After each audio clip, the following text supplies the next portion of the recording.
were angry at the fact that they were being told they have to fight, and they blamed it on black people.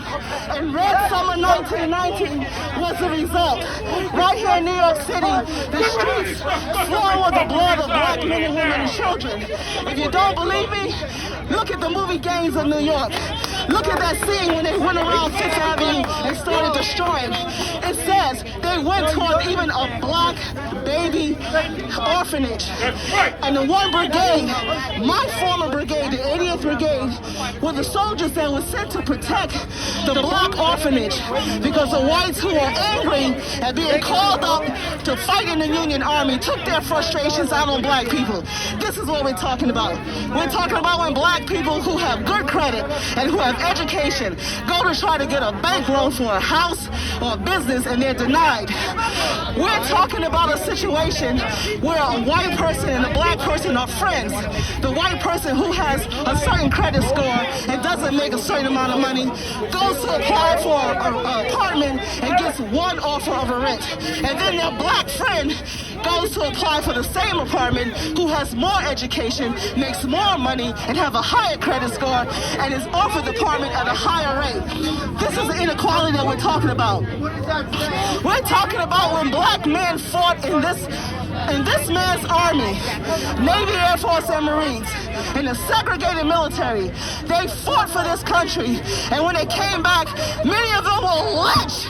They were lynched while even in uniform. They were told they couldn't even ride the front of the bus. My God, the German POWs could ride the front of the bus, but the damn black soldiers who helped win the war couldn't. This is what we're talking about when we say Black Lives Matter.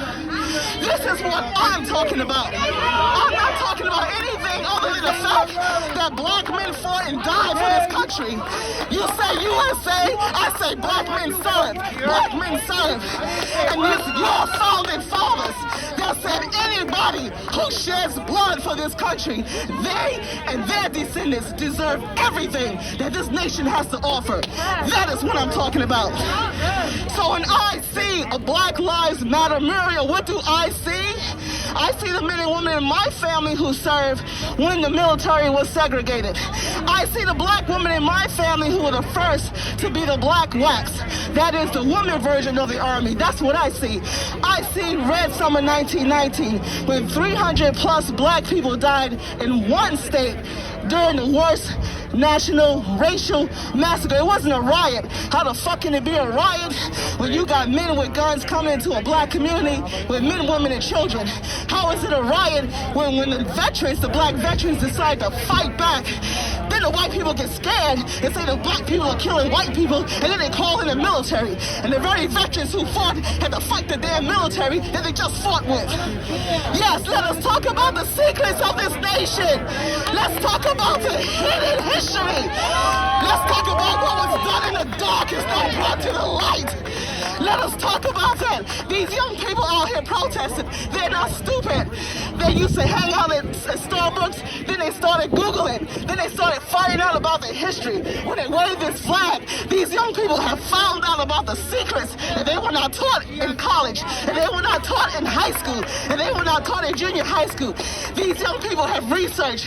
They've gone to the black libraries. They've talked to the older black people like me, and they got the information. One black child even said, I just found out that 40% of graduates from medical school still believe that black people can take pain much better than white people simply because their skin is black. And you wonder why we died in the hospitals. This is what I'm talking about. Don't play these young people cheap. I tell people all the time, you talk about why they're not doing like Martin Luther King. You only have that generation to deal with nonviolence. This generation is not taking it. You wonder why the black people burned their precinct down in Minnesota? You are afraid of the fact that we're not just going to walk hand in hand and pray. Those days are over with. The black people were praying in church while the young people were march with guns like they did in Georgia. When Georgia opened up, Georgia Bureau of Guns said that they never seen so many black people applying for a permit. And when they had the first march on behalf of Ormond Armory in Georgia, they walked through that neighborhood. They wasn't walking hand in hand and praying. They walked strapped, okay? They had their guns exposed. They even jogged strapped. And not one damn person opened up that window and came out and said a damn thing. This is the punk coward mentality.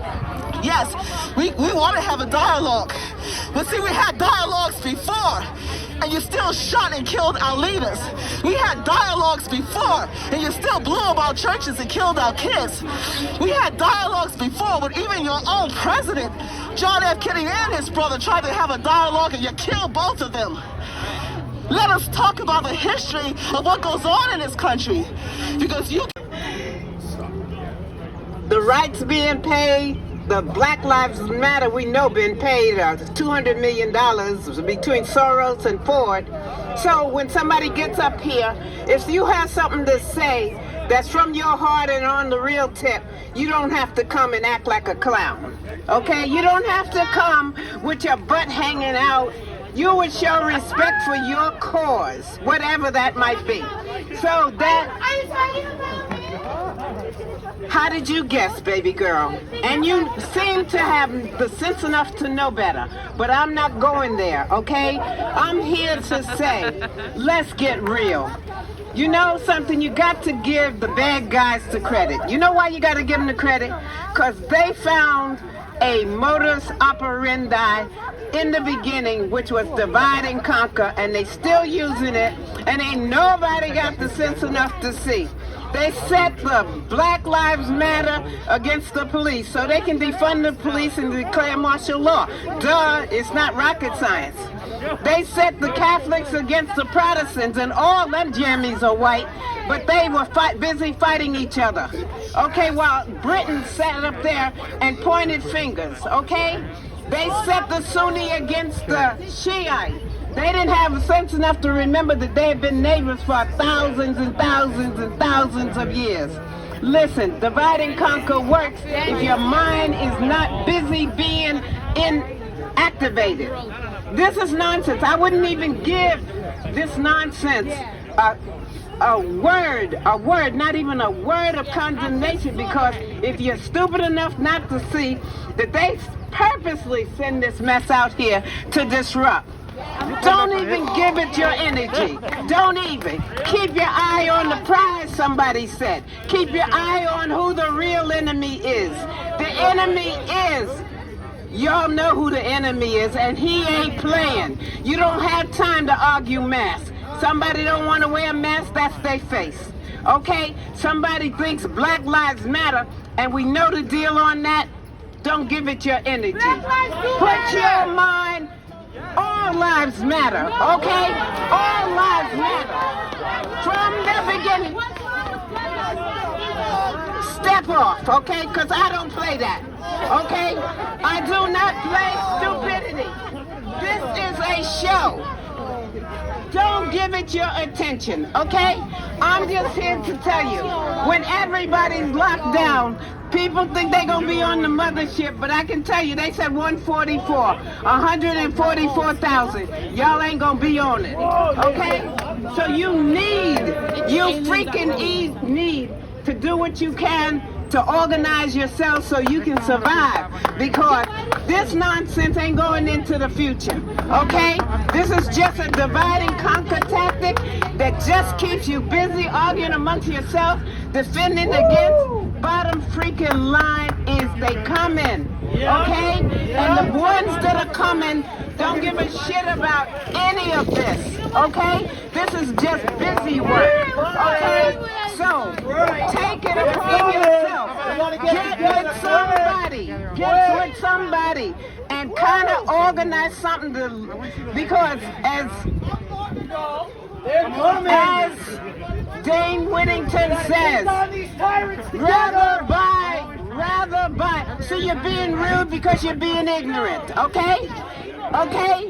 You're being rude because it's ignorant. But Dane Whittington said, rather by active or passive support of the majority, they're able to do their damage. So be active. Interests are the same interest. Whether you're a Trump supporter, or whether you're a supporter of Black Lives Matter, you have exactly the same interest. You need to have a job. You need to have a free country. You need to have your a life return to normal. You have to have all of those those normal things that we have all taken for granted all these years that are now being taken away. And what is the dispute about? What is the dispute about, really? I think it's a very superficial dispute. I don't see any deep differences between BLM and Trump supporters. What are their deep differences? If somebody can point out to me something that is an irreconcilable conflict, I'd like to know what it is. I think all of these things can be dealt with by dialogue, by the open speak out, as we always have, the open mic.